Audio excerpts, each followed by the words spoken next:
நீங்கள் கேட்டுக்கிட்டு இருக்கிறது ஒரு கதை சொல்லுமா சார் பாட்காஸ்ட் அண்ட் பேசிக்கிட்டு இருக்குது நான் அவங்க ஆண்டோ. இன்றைக்கி நம்ம சேனலில் வந்து டேரக்டர்ஸோடைய டயர் ரேங்கிங் பார்ட் 2 தான் வந்து பார்க்க போகிறோம். பார்ட் 1 வந்து ஆல்ரெடி ரிலீஸ் ஆகிருக்கு நம்ம சேனல்லையே. யாரும் பார்க்கல அப்படின்னா பரவாயில்ல, இந்த வீடியோ ஃபுல்லாக பார்த்து முடிச்சுட்டு அதுக்கப்புறம் கூட பொறுமையாக அது போய் பார்த்துக்கோங்க. என்னென்னா இந்த ரேங்கிங் பற்றின கிளியரான எக்ஸ்ப்ளனேஷன் எல்லாமே நான் அந்த ஃபஸ்ட் பார்ட்டில் கொடுத்துருப்பேன். அதை ரிப்பீட் பண்ண விரும்பலை அப்படிங்கிறதுனால நம்ம டேரெக்டாக இந்த வீடியோடைய கண்டென்ட்குள்ளே போயிடலாம். ஓகே, லிஸ்ட்டில் அடுத்து இருக்க டேரக்டர் வந்து எச் வினோத். இவரை பற்றி தான் இன்றைக்கி மெயினாக சொல்லணும்னு கிளம்பி வந்தது. ஒருவேளை இந்த டயர் ரேங்கிங்கை வந்து நான் ஃபஸ்ட்டு பண்ணுறப்பவே மொத்த பேருக்குமே நான் ரேங்க் பண்ணி முடிச்சிருந்தேன் அப்படின்னா இவரையும் வந்து நான் 10 11 வச்சுட்டு போயிருப்பேன். ஆனால் அந்த கரெக்டாக அந்த வீடியோ அப்லோட் பண்ணதுக்கு 2 நாள் கழிச்சோ இல்லை அதுக்கு அடுத்த நாள் தான் நினைக்கிறேன். அடுத்த நாளே வந்து இந்த மாதிரி ஜனநாயகன் லீக் இஷ்யூஸ்லாம் வந்து அது ரிலேட்டடாகவே நம்ம சேனலில் ஒரு 2 வீடியோ போட்டுட்டோம். அதுலேயே இவரை பற்றி நான் தேவையான அளவுக்கு அதிகமாக பேசிட்டேன், ஜனநாயகன் படம் ரிலேட்டடாக. ஸோ அந்த படத்தை பற்றி இந்த வீடியோவில் மேபி ஒரு 2 விஷயம் மட்டும் சொல்லிட்டேன். அதுக்கப்புறம் நான் அந்த டாப்பிக்கை பற்றி எடுக்க விரும்பலை. என்னென்னா, இப்போது பைரசியில் அந்த படம் ரிலீஸ் ஆகிடுச்சு. சரி, பார்க்கணுன்னு நினச்சவங்க பார்த்துட்டாங்க. ஓகே, பார்த்தோமா சைலண்ட்டாக போனோமான்னு இல்லாமல் அந்த படத்துக்கு ரிவ்யூ சொல்கிறதெல்லாம் கேட்டால் தான் ஒரு மாதிரி காண்டாக இருக்குது. ஏன்னா இப்போது காசு கொடுத்து ஒரு படம் பார்க்குறோம், சரி நமக்கு பிடிச்சிருக்கு பிடிக்கலன்ற சொல்கிற ரைட்ஸு நமக்கு இருக்குது. காசு செலவு பண்ணுது நான் அப்படிங்கிற மாதிரியான ஒரு பாயிண்ட்டு நம்மக்கிட்ட இருக்குதுன்னு வச்சுக்கோம். பார்த்தது படம் பைரசியில், ஆனால் அதுலேயுமே நல்லா இல்லை அப்படின்னு சொல்கிறது வந்து எனக்கு ஒரு மாதிரி வேலிடாக இல்லை. மேபி அந்த படம் உண்மையிலே நல்லா இருக்காதோங்கிற மாதிரியான ஒரு ஃபீல் எனக்கும் இருக்குது டீப் டவுன். ஏன்னா படம் ஃபுல்லாக நான் பார்க்கலனாலும் ரீல்ஸில் அங்கங்கே கட் பண்ணி அதோடைய ஷார்ட்ஸ்லாம் எனக்கு வந்துகிட்டே தான் இருக்குது. ஆல்ரெடி இந்த படம் லீக் ஆகிறதுக்கு முன்னாடியே பகவந்த் கேசரி ரீமேக் அப்படிங்கிறதுனால நான் அந்த படம் தெலுங்கில் பார்த்துட்டேன். அப்படிங்கிறதுனால எனக்கு கதை ஓரளவுக்கு தெரியும். சரி, கதையே தெரிஞ்சிச்சு, இதுக்கப்புறம் இதில் என்ன நமக்கு ஸ்பாய்லர் வேண்டியது இருக்குது அப்படின்னு சொல்லிட்டு ப்ளஸ் நான் அந்த ரீல்ஸையும் உட்காந்து பார்த்துட்டு தான் இருக்கேன். ஆனால் பார்க்குறப்போ எனக்கு ஒரு விஷயம் ஃபீல் ஆச்சு. என்னென்னா, இதில் விஜயோடைய இன்ஃப்ளூயன்ஸ் வந்து கொஞ்சம் ஜாஸ்தியாக இருக்குமோ அப்படிங்கிற மாதிரியான ஒரு டவுட் எனக்கு இருக்குது.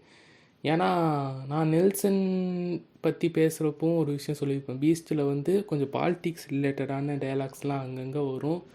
ஒரு வேளை அவர் அங்கங்கே அதை இன்ஃப்ளூயன்ஸ் பண்ணியிருப்பாரோ, வைக்க சொல்லி ஒரு ஃபோர்ஸ் பண்ணியிருப்பாரோ அப்படிங்கிற ஒரு டவுட் வந்து எனக்கு அது பார்க்குறப்போ லைட்டாக இருந்துச்சு. ஆனால் இதெல்லாம் பார்க்குறப்போ டவுட்டெல்லாம் கிடையாது, இவர் தான் கன்ஃபார்மாக இந்த படத்தை டைரக்டே பண்ணியிருக்காரு. பேர் மட்டும் பேருக்குன்னு ஒரு எச் வினோத்தை போட்ட மாதிரி இருக்குதுங்கிற மாதிரி தான் எனக்கு ஃபீல் ஆச்சு. அந்த ஷார்ட்ஸ் பார்த்ததுக்கே நான் அதை கன்ஃபார்ம் பண்ணிட்டேன். ஏன்னா அந்த ஸ்பாய்லரை நான் இங்கேயும் உங்ககிட்ட சொல்ல முடியாது. மேபி அது சொன்னால் டிஸ்டர்ப் ஆகும்னு நினைக்கிற சில பேருக்கு வந்து அது கொஞ்சம் அன்கம்ஃபர்டபுளாக இருக்கும். அப்படிங்கிறதுனால நான் அதை சொல்ல விரும்பலை. ஜனநாயகனை தவிர்த்துட்டு எச் வினோத்தோடைய மற்ற படங்கள்னு பார்த்தா சதுரங்க வேட்டை எனக்கு அது ரொம்ப பிடிக்கும், ஆல் டைம் ஃபேவரட். இப்போ கூட ரீசெண்டாக உட்காந்து அந்த படம்னு கிடையாது, சீன்ஸேஜ் மாதிரி வாட்ச் பண்ணிகிட்ருப்பேன், ரொம்ப நல்லாயிருக்கும். தீரன் அதிகாரம் 3 அதே மாதிரி தான். அந்த படம் வந்து ஒரு போலீஸோடைய லைஃப், ஒரு காப்புடைய லைஃப் ரொம்ப ரியாலிட்டிக்கு க்ளோஸாக எடுத்துகிட்டு போகிற மாதிரியான ஒரு படமாக இருக்கும். அதனாலே எனக்கு அது ரொம்ப ஃபேவரட்டான ஒரு படம். துணிவு, வலிமை பற்றிலாம் பெருசாக பேசுறதுக்குன்னு ஒன்றும் இல்லை. ஒரு ஆவரேஜான படம், ஐடியாவாக நல்லாயிருக்கும். பட்டு ஒரு கமர்ஷியல் டைரக்டராக அவர் ஒரு டிரான்ஸ்ஃபார்மேஷன் கொடுக்க ட்ரை பண்ணி அவர் அந்த இடத்துல மிஸ் ஆகிட்டார் அப்படிங்கிற மாதிரி தான் எனக்கு ஃபீல் ஆகுது. எனக்கு திரும்பி எச் வினோத்கிட்ட ஒரு சின்ன ரெக்வஸ்ட்டாக வச்சுக்கணும் அப்படின்னா, பிக் ஆக்டர்ஸுங்கிற கதையவே விட்டுருங்க. நீங்கள் நட்டி மாதிரி வேறு யாராவது ஒரு ஆர்டிஸ்ட்டை வச்சு ஃப்ரெஷ்ஷாக ஒரு படம் உங்கள் ஜானர்லேயே எடுத்திங்கன்னா ஒரு ஸ்ட்ராங்கான கம்பேக் கொடுக்கறதுக்கு நிறைய வாய்ப்பு இருக்குது. ஏன்னா உங்ககிட்ட அவ்வளோ கண்டென்ட் இருக்குது டைரக்டராக. ஸோ அதை மிஸ் பண்ணிடாதீங்கன்றது தான் நான் சொல்ல வர்றது. சரி, இப்போது ரேங்கிங்கில் வந்து இவருக்கு குட் அப்படிங்கிற இடத்துலையே கொடுத்துக்கலாம் இப்போதைக்கு. சரி, அடுத்து லிஸ்ட்டில் இருக்க ஆள் வந்து ராஜு முருகன். இவர் வந்து இப்போது ரீசெண்டாக மயிலாடு அப்படின்னு சொல்லிட்டு ஒரு படம் பண்ணியிருக்காரு சசிகுமார்து. எனக்கு அந்த படம் பார்த்துட்டு நல்லா இருக்கே அப்படிங்கிற மாதிரி தான் ஃபீல் ஆச்சு. அதுக்கப்புறம் இன்னும் நிறைய படம் ஜோக்கர் பண்ணியிருக்காரு. ஜோக்கரும் கொஞ்சம் ஸ்லோவாக போகிற மாதிரி இருக்கும், ஆனால் அந்த கண்டென்ட் எனக்கு ரொம்ப பிடிச்சிருக்கும், கதையோட கண்டென்ட்டு. இவர் பண்ணதுலேயே ரொம்ப மொக்கையாக இருக்குதுன்னு எனக்கு ஃபீல் ஆன படம் வந்து ஜப்பான் மட்டும்தான். அதுவும் கார்த்தியை வச்சு அவருடைய 25வது படம்னு சொல்லி ஒன்று எடுத்து அதை இந்த அளவுக்கு மோசம் பண்ண முடியுமா அப்படின்னு நம்ம யோசிக்கிற அளவுக்கு ரொம்ப டேமேஜ் பண்ணியிருப்பாரு அந்த படத்தை. அந்த ஒரு படத்தை தவிர்த்துட்டு பார்த்தா மற்றபடி இவருடைய ஒர்க் ஓரளவுக்கு நல்லாயிருக்கும். அண்டு இவருக்கும் மியூசிக் டைரக்டர் ஷேன் ரோனானுக்கும் வந்து ஒரு காம்பினேஷன் நல்லாயிருக்கும். ஃபஸ்ட்டு படத்துலேருந்தே நிறைய அவர் கூட தான் ஒர்க் பண்ணிகிட்ருக்காருன்னு நினைக்கிறேன். ஜோக்கர் அவர் தான். அதுக்கப்புறம் ஜப்பான் யாருன்னு எனக்கு தெரியல, அது ஷேன் ரோன்லாம் இருக்காது கண்டிப்பாக. வேறு மாடர்ன் லவ் சென்னைன்னு சொல்லிட்டு ஒரு சீரீஸு, அதுலேயும் ஷேன் ரோலன் தான் பண்ணியிருப்பார். இவருடைய டைரக்ஷன் ஷேன் ரோலனுடைய மியூசிக்னால் ஒரு மாதிரி காம்போவாக நல்லா இருக்குது அப்படிங்கிற மாதிரி நான் பர்சனலாக ஃபீல் பண்ணுறது. ஓகே, இவருக்கு வந்து இப்போது ரேங்கிங் வந்து நம்ம ஆவரேஜ் அப்படிங்கிற இடத்துல கொடுத்துப்போம் இப்போதைக்கு. அடுத்து லிஸ்ட்டில் இருக்க டைரக்டர் வந்து ராஜ்குமார் பெரியசாமி. இவர் வந்து இவருடைய ஃபஸ்ட்டு படம் ரங்கூன், அந்த அளவுக்கு நிறைய பேருக்கு தெரிஞ்சிருக்குமான்னு தெரியல. கௌதம் கார்த்திக் நடிச்சிருப்பார். ஆக்சுவலாக நம்ம ஊருக்கும் பர்மாக்குமான ஒரு கனெக்ஷன்லாம் இருக்குல்ல. அதாவது பர்மா ஃபுட்ஸு, நம்ம இந்த அத்தோ பேஜோலாம் சாப்பிடுவோம். அதுக்கப்புறம் பர்மாலேருந்து நிறைய பொருள்லாம் கூட இங்கே வந்து எக்ஸ்போர்ட் ஆகுது, இம்போர்ட் ஆகுதுங்கிற மாதிரியான மேட்டர்லாம் தெரியுதுல்ல. இதெல்லாத்தையுமே வச்சு ஒரு பேஸ் பண்ண ஒரு படம் தான் வந்து ரங்கூன். அவரோட ஃபஸ்ட்டு படம் நான் பார்த்துருக்கேன். எனக்கு ஒரு மாதிரி டீசெண்டான படமாக தான் தெரிஞ்சுது. நெக்ஸ்ட்டு இவர் எடுத்த படம் வந்து அமரன் சொல்லவே தேவையில்ல. எஸ்கேவோடைய கரியர் பெஸ்ட்டுன்னு சொல்லலாம். டெக்னிக்கலாகவும் அது போக கொஞ்சம் ஸ்டோரியாகவும் ரைட்டிங்லேயும் எல்லா இடத்துலையுமே வந்து படம் ரொம்ப பர்ஃபெக்டாக அமைஞ்சிருக்கு. ஒரு நல்ல பயோபிக்குன்னு தமிழில் சொல்கிற அளவுக்கு அமரன் படம் வந்து அதோடைய ஸ்டாண்டர்டை வச்சுருக்கு. அப்படிங்கிறதுனால இவர் வந்து ஹிடன் ஜெம்மில் கொடுக்கலாம் இப்போதைக்கு. இன்னும் வந்து செலிப்ரேட் பண்ண வேண்டிய ஒரு டைரக்டர் தான். மேபி அவருடைய நெக்ஸ்ட்டு ப்ராஜெக்ட்ஸ்லாம் வந்து நல்லா வரும். வந்துச்சுன்னா அதுக்கப்புறம் இவருக்கு இன்னும் ஒரு நல்ல பொசிஷனில் வருவார் அப்படின்னு சொல்லிட்டு ஒரு ட்ரஸ்ட் இருக்குது இவர் மேலே. இவருடைய அப்கமிங் ப்ராஜெக்ட்டுன்னு பார்த்தா தனுஷ் 55 வந்து இவர் தான் பண்ணுறாரு அப்படின்னு சொல்லிட்டு ஒரு டாக் போயிட்டுருக்கு. அந்த படம் என்ன மாதிரி வரும்னு தெரில. அடுத்த டைரக்டர் வந்து நலன் குமாரசாமி.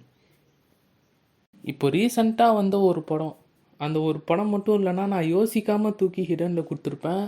ஏன்னா ரொம்ப செலிப்ரேட் பண்ணியிருக்க வேண்டிய ஒரு டேரக்டர்னு இவர்கிட்டேருந்து நான் ஃபீல் பண்ணுற நிறைய படங்கள் இருக்குது. லைக் சூதுகவும் இவர் தான் எடுத்தது. இவருடைய ஃபஸ்ட்டு படம் அதான், எனக்கு அது ரொம்ப பிடிக்கும். அதுக்கப்புறம் காதலும் கடந்து போகும், அது வந்து இப்போ கூட ரீசெண்டாக உட்காந்து ஒரு ரீவாட்ச் பண்ணேன். இப்போயும் அவ்வளோ ஃப்ரெஷ்ஷாக இருந்துச்சு அந்த படம், எனக்கு அவ்வளோ பிடிக்கும். இன்னும் சொல்லப்போனால் இவருடைய ஷார்ட் ஃபிலிம்ஸ்லாம் வந்து நான் நாளை இயக்குனர் டைம்லேருந்தே நிறைய ஃபாலோ பண்ணிட்டு வந்துட்டு இருந்தேன். நிறைய நல்ல நல்ல ஷார்ட் ஃபிலிம்ஸ்லாம் கூட இவர் எடுப்பார். பட் எங்கே இவருக்கு கொஞ்சம் மிஸ் ஆயிடுச்சு அப்படின்னா, லாஸ்ட்டாக இந்த பொங்கலுக்கு வந்து வாத்தியார் அப்படின்னு ஒரு படம் வந்துச்சு. அது நான் சொல்லி தான் தெரியணும்னு இல்லை, பராசக்தி படத்துக்கு எதிராக எந்த படம் வந்தாலும் நாங்கள் செலிப்ரேட் பண்ணுவோம் அப்படிங்கிற மூடில் இருக்கிற சில பேருக்கு கூட இந்த வாத்தியார் படம் வந்து பிடிக்கல. அவங்க அங்கேருந்து அப்படியே டைவர்ட் ஆகி நெக்ஸ்ட்டு ட்ரிபிள் டி படம் பார்க்க போயிட்டாங்க. இவர்கிட்டேருந்து இந்த மாதிரி ஒரு படம் நானும் எக்ஸ்பெக்ட் பண்ணல. ஆக்சுவலாக ஸ்டோரியாக கேட்குறப்போ கொஞ்சம் ஒரு இன்ட்ரெஸ்டிங்கான ஸ்டோரி மாதிரி தான் தெரியும் வாத்தியார். ஆனால் எடுத்த விட வந்து சுத்தமாக ஒர்க் அவுட் ஆகலை. ஆனால் இன்னும் சொல்லப்போனால் சில இன்டர்வியூஸ்லேயே வந்து அவர் ஓப்பனாக சொன்னது, வாத்தியார் வந்து என் படம் மாதிரி இருக்காது அப்படிங்கிற மாதிரி ஒரு சின்ன இன்ட்டு அங்கங்கே கொடுத்துக்கிட்டே வந்தார். ப்ளஸ் ஹைப் ஆகிறதுக்கான எந்த ஒரு விஷயமுமே வந்து அவர் எக்ஸ்ப்ரெஸ் பண்ண மாதிரி தெரில. நீங்கள் எப்படி கேட்டாலும் நான் வாயவே திறக்க மாட்டேன், முடிஞ்ச அளவுக்கு இந்த படத்தை ஹைப்பே இல்லாமல் ரிலீஸ் பண்ணுறதுக்கு தான் நான் வழி பார்த்துக்கிட்டு இருக்கேன் அப்படிங்கிற மாதிரியான ஒரு விஷயந்தான் இவர்கிட்டேருந்து ப்ரொமோஷன் டைமில் நான் நோட் பண்ணிகிட்டே வந்தது. அதுக்கப்புறமா தான் எனக்கு ஒன்று தோணுச்சு, இப்போ வந்து நிறைய டேரக்டர்ஸ்க்கு வந்து ஒரு வேளை படம் ஓரளவுக்கு சரியாக வரல அப்படின்னா அது ஏதோ ஒரு மிஸ்டேக்னால அப்படி மிஸ் ஆகிடுது. ஆனால் அது வந்து என் படம் இல்லை அப்படிங்கிற மாதிரி சில பேர் அப்படி கிவ் அப் பண்ணிடுறாங்களோ அப்படிங்கிற மாதிரியான ஒரு ஃபீல் இருக்குது. இவர்னு இல்லாமல் இன்னும் சில பேர் அப்படி சொல்கிறாங்க. இன்னும் சில பேர் வந்து வெளியே ஓப்பனாக சொல்ல மாட்டேங்கிறாங்க. ஆனால் ரிலீஸ் ஆனதுக்கப்புறமா தான் தெரியும் இது இவர் டைரக்ட் பண்ண படம் இல்லைங்கிற மாதிரி. ஆனால் டேரக்டராக அவர் பேர் தான் இருக்கும். இவருடைய நெக்ஸ்ட்டு ப்ராஜெக்ட் வந்து என்ன அப்படின்னு எனக்கு தெரியல. இப்போ இவர் ரேங்க் பண்ணுறது வந்து குட் லக் போட்டுடலாம். அடுத்த டைரக்டர் வந்து அருண் பிரபு. இவருடைய ஃபஸ்ட்டு படம் வந்து அருவி வந்து மேபி பார்த்துருப்பீங்க அப்படின்னு நினைக்கிறேன் நிறைய பேர். ஒரு சென்சிட்டிவான டாப்பிக்கு படம் ஆரம்பித்ததுலேருந்து கொஞ்சம் சீரியஸாக போகிற மாதிரி தான் தெரியும். பட்டு முடிய போகிறதுக்கு கொஞ்ச நேரம் முன்னாடி வரைக்கும் இதுலேயும் இந்த மாதிரி கண்டென்ட் உள்ள படத்துலேயும் காமெடி எலிமெண்ட்ஸ்லாம் உள்ளே கொண்டு வரலாமா அப்படிங்கிற ஒரு டவுட் வந்து இருக்கிறப்போ அதை வந்து ரொம்ப பயங்கரமாக ஹேண்டில் பண்ண ஒரு டேரக்டர் தான் இவர். என்னன்னா மேபி நான் கதை சொன்னால் சில பேருக்கு அது அந்த படம் வந்து ஞாபகம் வரும் அப்படின்னு நினைக்கிறேன். ஏன்னா படம் பேர் மறந்துருப்பீங்க, ஆனால் படம் ஃபுல்லாக பார்க்காதவங்க கூட மேபி இந்த சீன்ஸ்லாம் பார்த்துருக்கிறதுக்கு சான்ஸ் இருக்குது. இந்த சொல்வதெல்லாம் உண்மை ஷோ வந்து ஸ்பூஃப் பண்ணுற மாதிரி ஒரு சீக்வன்ஸ்லாம் இருக்கும் அந்த படத்தில். இதை சொன்னோடனே நிறைய பேருக்கு ஞாபகம் வரும்னு நினைக்கிறேன். அந்த படம் தான். அந்த டைமில் இந்த படம் வந்து பார்த்துட்டு எனக்கு ரொம்ப பிடிச்சிருந்துச்சு. அதுக்கப்புறம் இவருடைய நெக்ஸ்ட் படம் வந்து சக்தி திருமகன் நினைக்கிறேன். இல்லை இதுக்கு முன்னாடி எதுவும் ஒரு படம் மிஸ் பண்ணுறேன்னா வாழன்னு சொல்லிட்டு ஒரு படம். ஐயோ அந்த ஹீரோ பேர் எனக்கு டக்குன்னு ஞாபகம் வரலைங்க. இந்த டாடா படத்தில் வந்து கவின் கூட செகண்ட் ஹாஃபில் ஒரு கேரக்டர் வரும். அதுக்கப்புறம் பிக் பாஸில் ஏதோ ஒரு சீசனில் கூட வந்திருப்பார். அவருக்கு ரெட் கார்டெலாம் கூட கொடுத்துருப்பாங்க. அவர் வந்து அந்த படத்தில் லீடாக நடிச்சிருப்பார். அந்த படம் கதை எனக்கு பெருசாக பிடிக்கல அப்படின்னாலும் பார்க்கறதுக்கு ஒரு மாதிரி ஜாலியாக இருக்கும். ஒரு ஒன் டைம் வாட்சபிள் மூவி மாதிரி இருக்கும். அதனால் அதை பற்றி பெருசாக எதுவும் சொல்கிறதுக்கு இல்லை. நெக்ஸ்ட்டு இவருடைய 3வது படமாக ரிலீஸ் ஆனது தான் சக்தி திருமகன். இப்போ விஜய் ஆண்டனி வச்சு எடுத்திருக்க படம். கண்டென்ட் வைஸ் எப்படி சொல்கிறது, தனி ஒருவனுக்கு அப்புறம் எனக்கு இந்த படம் தான் கண்டென்ட்டாக ரொம்ப ஸ்ட்ராங்காக இருந்த மாதிரி இருந்துச்சு. இந்த சோஷியல் பேஸ்டான ஒரு மூவி எடுக்கிறதுல அப்படின்ற மாதிரியான கண்டென்ட் பார்க்குறப்போ. ஏன்னா பொலிட்டிக்கலாக நிறைய விஷயம் வந்து ரொம்ப போல்டாகவே பேசின மாதிரி இருந்துச்சு. இன்னும் சொல்லப்போனால் அடுக்கடுக்காக நிறைய இன்ஃபர்மேஷன் வந்து அந்த படத்தில் இருந்துகிட்டே இருந்ததுனால ஆடியன்ஸால் அதை சரியாக ஃபாலோ பண்ணிக்க முடியாமல் தான் சில பேருக்கு அந்த படம் வந்து அவ்வளோவா செட் ஆகலை அப்படிங்கிற மாதிரி சொன்னாங்க. எனக்கும் ஸ்டார்டிங்கில் அப்படி தான் இருந்துச்சு. ஆனால் நான் ரீவாட்ச் பண்ணி பார்க்குறப்போ பரவாயில்லையே, இந்த படம் நல்லா தானே இருக்குது, இது ஏன் நிறைய பேர் பிடிக்கல அப்படின்னு சொல்கிற மாதிரி தான் எனக்கு ஃபீல் ஆச்சு. நம்ம சேனல்லே ரிவ்யூலாம் கூட போட்டிருப்பேன் இந்த படத்துக்கு. எனக்கு அந்த படம் பர்சனலாக கொஞ்சம் பிடிக்கும். இவருடைய நெக்ஸ்ட்டு ப்ராஜெக்ட் என்னன்னு இப்போது ஐடியா இல்லை. சரி ஓகே, இவருக்கு வந்து ரேங்கிங் வந்து குட் அப்படிங்கிற இடத்துல கொடுத்துக்கலாம். அடுத்த டைரக்டர் வந்து PS மித்ரன். இவருடைய ஃபஸ்ட்டு படம் வந்து இரும்புத்திரை. இரும்புத்திரை வந்து நான் அதே மாதிரி தான் ரீவாட்ச் எத்தனை தடவை பண்ணியிருப்பேன்னே சொல்ல முடியாது. ஒவ்வொரு தடவையும் பார்க்குறப்பவும் எனக்கு புதுசாக இருக்கும். இன்னும் சொல்லப்போனால் ஒரு பக்காவான ஹீரோ அண்டு வில்லன் கேரக்டரை வந்து ரைட் பண்ண படம் அப்படின்னு நான் ஃபீல் பண்ணுற நிறைய படங்கள் இருக்குது. ஃபஸ்ட்டு எடுத்திங்கன்னா தனி ஒருவன் தான். அது என்றைக்குமே சேஞ்சே ஆகாது. ஏன்னா that was peak hero villain character எழுதணும் அப்படின்னா. அதுக்கப்புறம் 2வது இடமா எனக்கு நான் ஃபீல் பண்ணுறது வந்து இரும்புத்திரை தான். ஏன்னா ரொம்ப நாள் கழித்து விஷாலோடைய ஸ்க்ரீன் ப்ரெசன்ஸும் எனக்கு ரொம்ப பிடிச்சிருந்த படம் அப்படின்னு நான் ஃபீல் பண்ணுறது இரும்புத்திரை. அதுக்கப்புறமா அர்ஜுனுக்கும் வில்லனாக இது ஒரு நல்ல கம்பேக் படமாக இருந்துச்சுன்னு நான் ஃபீல் பண்ணேன். அவரையுமே வந்து பார்க்குறப்போ கிட்டத்தட்ட ஒரு ஸ்டைலிஷான ஒரு பணக்கார வில்லன்லாம் வந்து இருப்பாங்களே, அந்த மாதிரியான ஒரு லுக் வந்து அவருக்கு அந்த படத்தில் நல்லா செட் ஆயிருந்துச்சு. ப்ளஸ் அந்த டைமில் இந்த படம் வந்து இந்த மொபைலில் வந்து நமக்கே தெரியாமல் நம்ம லீக் பண்ணுற சில விஷயம், இந்த இன்ஃபர்மேஷன்ஸ்லாம் வச்சு ஹேக்கர்ஸ் நம்மக்கிட்டேருந்து எதெல்லாம் வந்து எடுக்கிறாங்க, எந்த மாதிரி நம்மளை வந்து ஆன்லைனில் பிளாக்மெயில் பண்ணுறாங்க, இந்த டார் அப்படின்னு சொல்லிட்டு ஒரு டார்க் வெப்சைட் இருக்குது, அதை பற்றின டீட்டெயில்ஸ்ன்னு சொல்லிட்டு ரொம்ப இன்ஃபர்மேட்டிவான டேரக்டர் தான் இவரும். இன்னும் சொல்லப்போனால் எனக்கு அந்த இரும்புத்திரை படம்லாம் பார்த்துட்டு இப்போ நான் ஏதாவது ஒரு ஆப் டவுன்லோட் பண்ணேன்னா அலோ டோன்ட் அலோன்னு சொல்லிட்டு ஆப்ஷன்லாம் வரும்ல, நான் அதை உட்காந்து படித்து பார்ப்பேன், கொடுக்கலாமா வேணாமா அப்படின்னு சொல்லிட்டு மேக்ஸிமம் டோன்ட் அலோன்னு நான் கொடுப்பேன். அதெல்லாமே எனக்கு அந்த படம் பார்த்துட்டு நம்மளை அந்த மாதிரி ஃபீல் பண்ண வைக்கிறதுங்கிறது ஒரு பெரிய விஷயந்தான். அதுக்கப்புறம் ஹீரோ எஸ்கேவோடைய இன்னொரு சூப்பர் ஹீரோ கான்செப்டில் வந்த படம் அப்படின்னு நினைக்கிறேன்.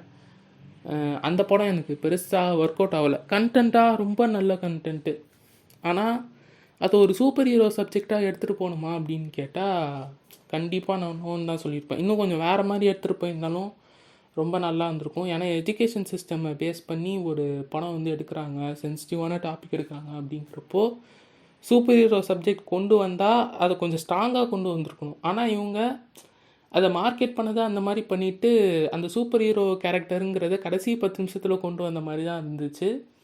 அது எனக்கு இந்த படத்தில் செட் ஆகலை அப்படிங்கிறதுனால அந்த படம் ஒரு ஆவரேஜான படமாக ஆயிடுச்சு.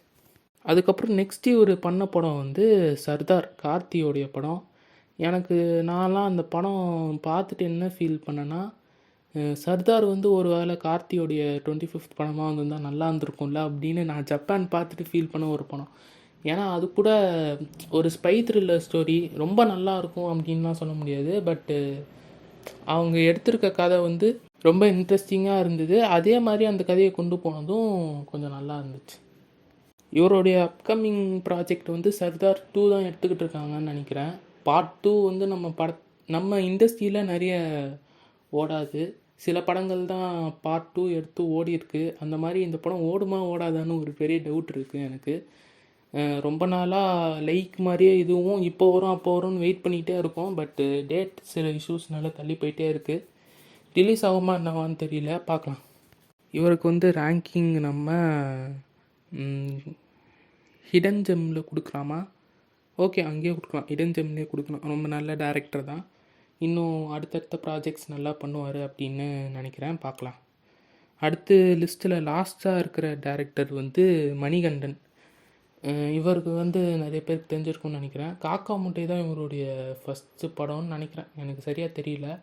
அதுக்கப்புறம் இவர் கடைசி விவசாயி எடுத்திருக்காரு.